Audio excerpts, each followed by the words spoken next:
Welcome to Shorty SuperCoach. It's team reveal time, guys, and holy shit, I'm nervous. I mean, it's just a game of fantasy football, but finalising this team just gets you nervy. I mean, you just overthink everything. I've been in all sorts of areas. Tristan Cherry entered my side at one stage. All sorts of stuff is going on. So we'll go through it line by line in a moment. I just wanted to see the final teams before I locked in some things. I've got a point of difference. One bloke's in 1% of sides and another bloke is in 2% of sides through my midfield. But yeah, look, for a little story for you first up. So it was athletics day today, right? Lovely sunny day, and I thought I'd pop along. It's a good chance to just have a bit more of a chill day. Work at a high school, so I thought, it's nice to just have a bit more of a quieter day. Went down. Student came up to me. He's like, "Oh, are they still doing the 400 meters? Like, I missed it with the triple jump." I was like, "Oh, mate, I'll check for you." They just finished doing them, and I said to the teacher, I was like, "Oh, do you reckon we can get him in? He's year 7, but apparently a pretty good runner." She's like, "Oh yeah, we'd like to actually. He's quite good, so we wouldn't mind getting a time. He'll probably go through the next stage." I'm like, "All right." So we sort of thought, "Oh, what can we do?" And she's like, "Oh, how about you just run a lap? Like, we'll take your time, and we'll be able to record it." Yeah, righto. And this other teacher's like, don't make him run it on his own. And Daniel will go with him. I'm like, he'll be the little pace man for you. I'm like, Jesus, all right, okay, what? All right, I'll do it. I'm play a bit of sport myself. He's a year 7. I should be right here. I look over, he's putting on running shoes, like the shiniest, most pristine running shoes I've ever seen. He was in Crocs about 10 minutes ago, and I'm thinking, okay, this guy could mean business. But I thought, that's all right, give it a crack, mate. Ready, set, go. He's off. He's got 5 meters on me before I even know anything about it. So I've broken into a sprint because everyone's watching. Students, teachers, because all other races you got 6, 7, 8 lanes full. This is a 1v1. This is your wellbeing staff member versus like a 12-year-old. And I'm getting smoked over the first 400 or the first 100. So I'm like, I better sprint here. So I go into 5th gear. And he keeps getting further and further away from me. And I'm like, wow, this is embarrassing. I thought, wow, do I just throw the towel in? I'm 150 metres in. I'll just detour off to the long jump pit and call it a day. All the best, mate. Well played. But I thought, no, all right, let's keep going. You probably should finish this.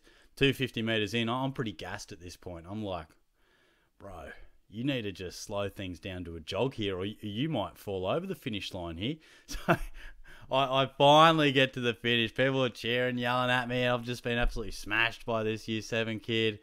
I'm getting heckled. Cross the line. He's beaten me by like 12 or 13 seconds. I cross the line. He's taken his shoes off. That's how far behind I was. He's on the floor already undoing his shoelaces. And I'm just like, thank God I finished that. Cheers, guys. Thanks for the support. And then I'm like, gave it a crack. I mean, who knows? Probably not many people watched, I guess. Bunch of year 7s and 8s come over. "Oh, Daniel, you got smashed. He destroyed you." I'm like, fuck you guys. At least I gave it a crack. Little pricks. But nah, it was pretty funny. I was actually taken aback. I was like, shit. Like, I knew he was good and pretty athletic, but that kid's got some serious wheels, and maybe a bit of reflection on myself and the lack of wheels I have. But more of a short, sharp burst kind of guy on the tennis court, I think. But yeah, that was next level. But you guys don't want to hear about that. You want to see my team anyway. But look, let's take a look at the team now. We zoomed right in here, not because of my eyesight this time, but just to give you a bit of a slow reveal. So the back line. Dacos hasn't left. Sheasel's been in my team for ages. Young and Yo. And look, Young's been in my team for ages. Yo's probably the one here. Him and Stewart have interchanged positions quite a bit. I've tried to beef up my midfield at times. 1 or 2 premiums in the forward line I've tossed and turned. Anyway, I'm backing Yo in. I know he's got a terrible run with injuries and that, but this game's all about risk versus reward. And we got 40 trades. Well, 39 now that Gibcus has gone down, which is shocking news. Felt for him, really disappointed for him, but 40 trades, so we can be a little riskier. Full preseason, amazing things can happen when a player has a full preseason, and he's through the middle, pure mid, which he has averaged in the hundreds before when he's done that. West Coast need him. He's a tackling machine. I'm rolling the dice, and it just it comes down to what works out better for the rest of your side and the balancing act, and that's where it landed. And Zach Williams, he's been a bit disappointing so far. I think he can still improve, no doubt about that. So I'll give him some time, but he'd want to get out of scoring in the 50s. And then obviously Gibcus we touched on, super disappointing for him. And Howes, I think I'll play, and Caulfield. I was sort of tossing and turning with like Phillips is there, Reed as well. But D'Ambrosio, do you try and find an extra 100k and go up to him? I'll be interested to see how he goes. But that's the back line. The midfield's probably where I might cop a little bit of criticism as we just try and... well, you guys pretty much know my rucks already. I've been talking about them all pre-season. But let's have a look at the midfield. And hands up, it's a little light on. I'll admit that. To only have 2 premiums and 1 super premium. Green's been in my team all year. I love him. Miller, great value. Looks back to his best. Nick Martin and Carl Amon, halfback flankers who I think they'll do whatever they like. Halfback flank's the best place to score points, I reckon. The very best midfielders, of course, but halfback flank, when you're getting fed the ball, you're the main distributor, lots of marks, lots of effective kicks, it's not a bad place to be. I think they'll eventually be top 8 defenders, so I'll switch them back after 6 rounds. But I will admit it's a little light on. So Carl Amon, he's my 2% guy. Ruben Jimby is my 1% guy. Now, I'm a huge fan of this lad. I've been on board him since November.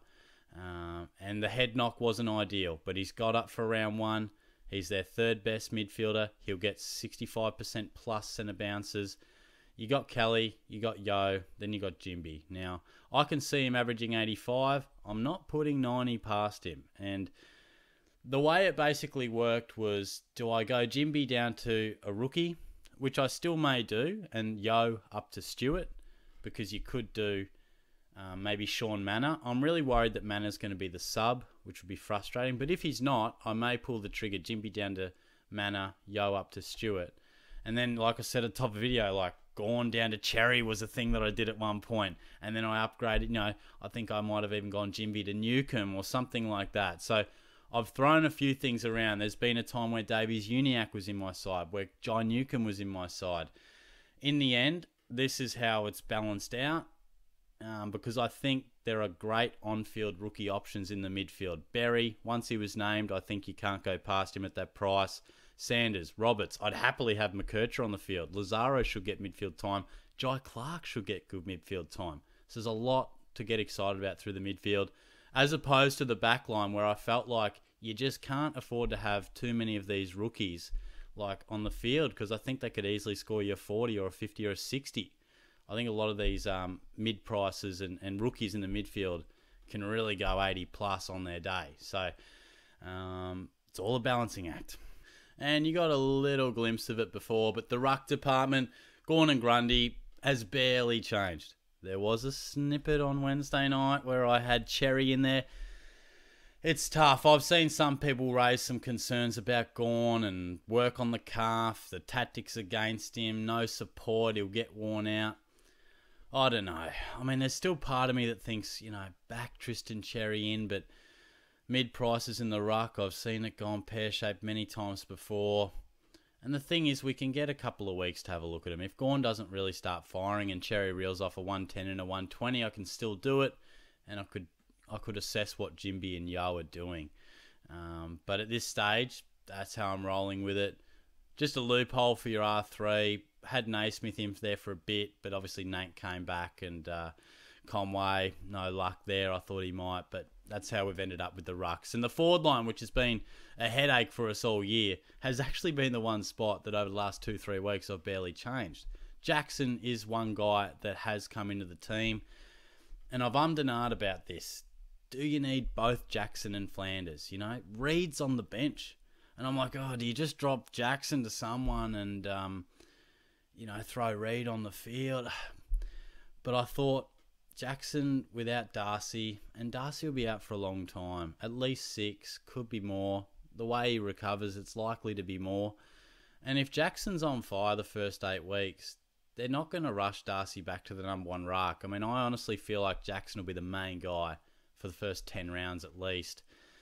So I'm locking him in. Flanders convinced me on the weekend. He looked great. Gold Coast looked great. And then the rest of it rounds itself out. Very popular finish to most people's forward lines is Fisher, Fife, Jordan, Sexton, Reid and Wilson. I think Fife has huge upside. I know not everyone likes him, but I think the fact that he's got through a pre-season, like Yo, crazy things can happen when they do. And at under 300k, you'd be crazy not to just try. Fisher looks good. Jordan actually rallied pretty hard to score quite nicely in the second half. And Sexton, I wouldn't be surprised if he tons up in the next couple of weeks. And Reid's got every chance to be fielded in the midfield as well. I think I'll go Roberts, but I mean, even McKercher, I was like, he could definitely score well. So it's a bit tricky. But yeah, so that's the team. We'll zoom right out and you can have a full-on look at it there. But that's how we've ended up. Do I feel absolutely sold on it and totally comfortable? No, I don't. I'd love to have an extra premium mid in there. But I didn't know if Newcomb would go beyond 105. Can he reach 110? I'm not sure. LDU, I love him. He's got Chris Judd qualities, but he's very expensive. And then I'd have to give a bit in other places to make that happen. And I'd hitch me wagon to Jimby many years out. Many weeks out, I should say. A bit like Wanganeen Miller last year. I started him. Didn't work out. Did end up being a good pick, but not at the start. So I wonder if Jimby can start a bit better. So I'd love your feedback, guys. I'm happy to take more risks this year. We've got 40 trades. There's buys everywhere. I'm happy to play a little bit more of a risky game. But that's how we're looking to start season 2024. Good luck, guys. Enjoy the footy tonight.